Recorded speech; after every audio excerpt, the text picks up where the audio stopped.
Hello, and is that actually working? Yes, that's working. Welcome to the first book episode. Can you read whilst sitting down? Items. I'm going to sit down here. Books now. Books. Which one's interesting? Lock picking. Ancestors and the Dun Merchant. God's worship. Why didn't I even pick that up? The firmament. This episode is an episode where I read books out loud for people who are interested in books. I'm not going to upload it with a Let's Play, it's going to be separate, but this is only for people who like listening to me talk, more or less. Ancestors and the Dun. Ghosts who walk among them. The departed spirits of the Dunmerry, and perhaps those of all races, persist after death. The knowledge and power of departed ancestors benefits the bloodlines of Dunmerry houses. The bond between the living family members and immortal ancestors is partly blood, partly ritual, partly volitional. That's how you pronounce it. A member brought into the house through marriage binds him or herself, through ritual and oath into the clan and gains communications and benefits from the clan's ancestors. However, his access to the ancestors is less than his offspring, and he retains some access to the ancestors of his own bloodline. The family shrine. Each residence has a family shrine. In poorer homes, it may be no more than a hearth or an alcove where family relics are displayed and venerated. In wealthy homes, a room is set aside for the use of the ancestors. This room is called the waiting door, and represents the door to oblivion. Here, the family members pay their respects to their ancestors through sacrifice and prayer, through oaths sworn upon duties, and through reports on the affairs of the family. In return, the family may receive information, training, and blessings from the family's ancestors. The ancestors are thus the protectors of the home, and especially the precincts of the waiting door. The ghost fence. It is the family's most solemn duty to make sure their ancestors' remains are properly interred properly in the city of the dead, such as Necrom. Here, the spirits draw comfort from one another against the chill of the mortal world. However, as a sign of great honour and sacrifice, and an ancestor may grant that part of his remains be retained to serve as part of a ghost fence, protecting the clan's shrine and family precincts. Such an arrangement is often part of the family member's will, that a knucklebone shall be saved out of his remains and incorporated with solemn magic and ceremony into a clan ghost fence.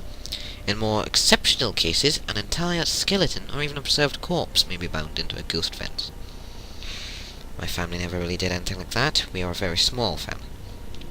These remains become a beacon and focus for ancestral spirits, and for the spirit of the remains in particular.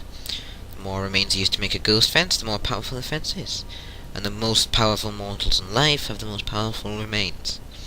The great ghost fence, created by the tribunal to hold back the blight, that was horrible stuff, incorporates the bones of many heroes of the temple and of the houses Indoril and Redran, who dedicated their spirits to the temple and clan as their surrogate families.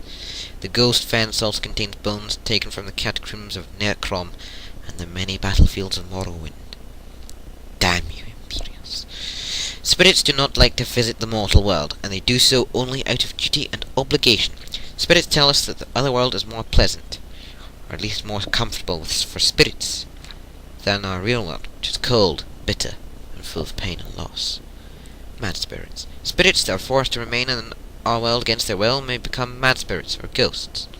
Some spirits are bound to this world because of some terrible circumstances of their death, or because of some powerful emotion bond to a person, place, or thing.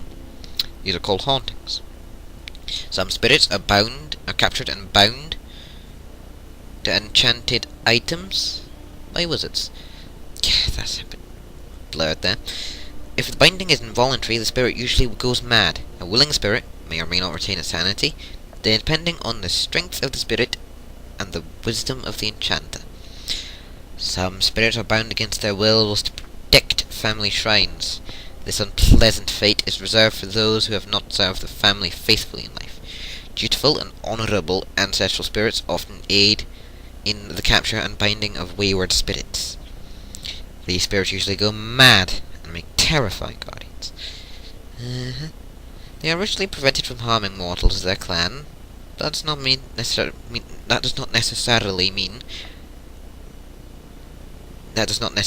discourage them from mischievous or peevish behaviour. They are exceedingly dangerous for intruders. At the same time, if an intruder can penetrate the spirit's madness and play upon the spirit's resentment of his own clan, those angry spirits may be manipulated. Oblivion. The existence of oblivion is acknowledged by all Tamriel cultures, but there is little agreement on the nature of that other world. Other than it is the place where Aedra and Daedra live, and that communication and travel are possible between this world and oblivion through magic and ritual. The Dunmer do not emphasize a distinction between this world and oblivion as do the human cultures of Tamriel. They regard our world and the other world as a whole with many paths from one end to the other, rather than two separate roads of different natures with distinct borders.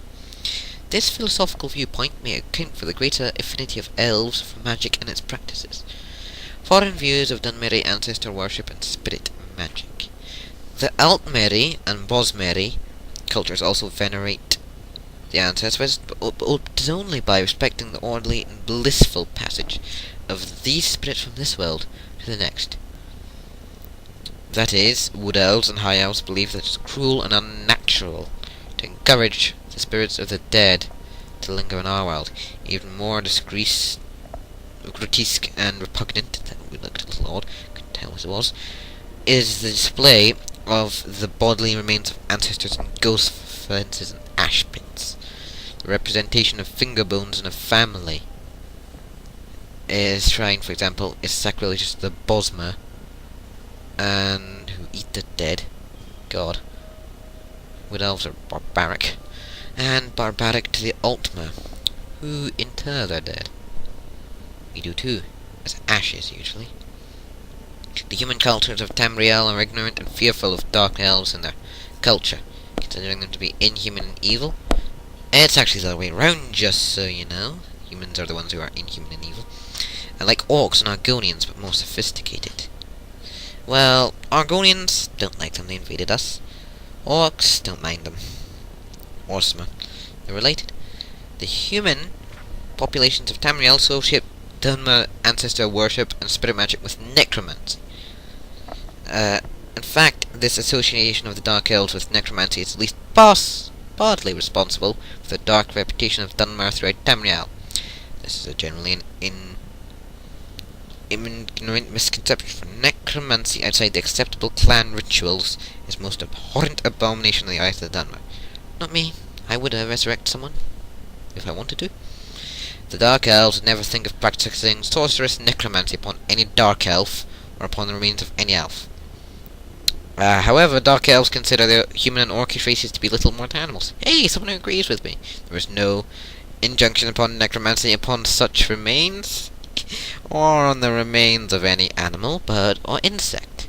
Imperial policy officially recognizes the practices of Dunmeri ancestor veneration and spirit magic as a religion, and protects their freedom to pursue such practices so long as it does not threaten the security of the Empire. Well, little do you know, we're after you. Privately, most Imperial officials and traders believe Dark Elf ancestor worship and displays of remains are barbaric or even necromantic. Telvanni necromancy. The Telvanni are adept masters of a necromancy. They do not, however, practice necromancy upon the remains of Dark Elves. Well, the Telvanni but they were worse than me at magic. Sane Telvanni regards such practices with loathing and righteous anger. They do practice necromancy upon the remains of animals and upon the remains of humans, orcs, and Argonians. Hey, what's wrong with the orcs? Who are technically no more than animals in Morrowind. I agree with the humans part. Publishers don't. This book was written by an unknown scholar as a guide for foreign visitors to Morrowind shortly after the armistice was signed. May typist Septim rot. He's already dead, but I still want to curse him. Many of these practices have since fallen into his favour. The most obvious change is those regarding the practice of necromancy in the Great Ghost Fence. Dunmer today regard necromancy upon any of the accepted races as an abomination. The Ghost Fence has forced many changes in the practice of ancestor Dunmer in the practice of ancestor worship. The vast majority of ancestor remains going to strengthen the Great Ghost Fence. Around the mountain of Dagothar there are very few clan ghost fences in Morrowind. The temple discourages such practices among the houses as selfish.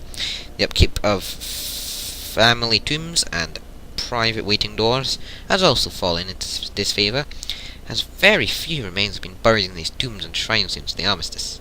In recent years, most Dunmer venerate a small portion of their ancestors' remains kept at a local temple. Well, interesting. Life of Uriel Sept. Mystery of Talara. Mystery of Princess Talara. Part 1. My mirror leaketh. This is the only other one I'll read. The year was 3rd era 405. Occasionally the millennial celebration of the founding of the Breton kingdom of Camelot. Every grand boulevard and narrow alley was strung with gold and purple banners, some plain, some marked with the heraldic symbols of the royal family or the various principalities and dukedoms which were vassal of the king. Musicians played in the plazas great and small, and on every street corner was a new exotic entertainer. Red Guard snake charmers, Khajiit acrobats, magicians of genuine power, and those whose flamboyant skill was equally impressive, if largely illusion. The sight that drew most of the male citizens of Camelot was a march of beauty. 1,000 comely young women, brightly dressed and provocatively dressed, I disapprove, danced their way down the wide main street of the city, from the temple of Sethiat to the royal palace.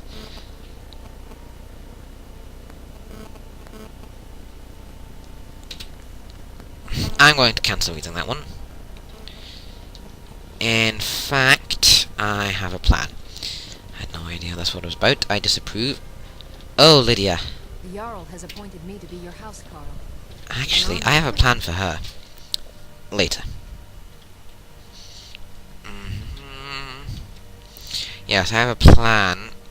Come on, load. For getting rid of that book. I don't like it.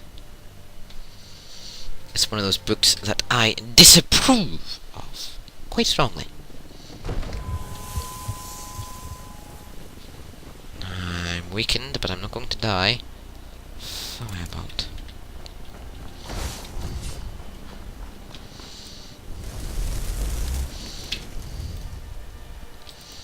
This ought to work.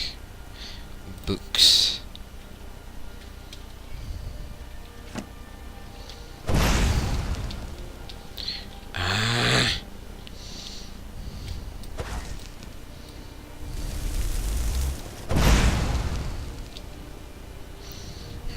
I want to get rid of this book.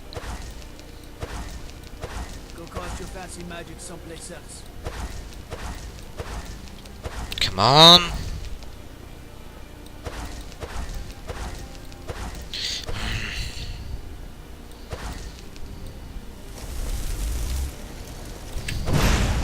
Aha!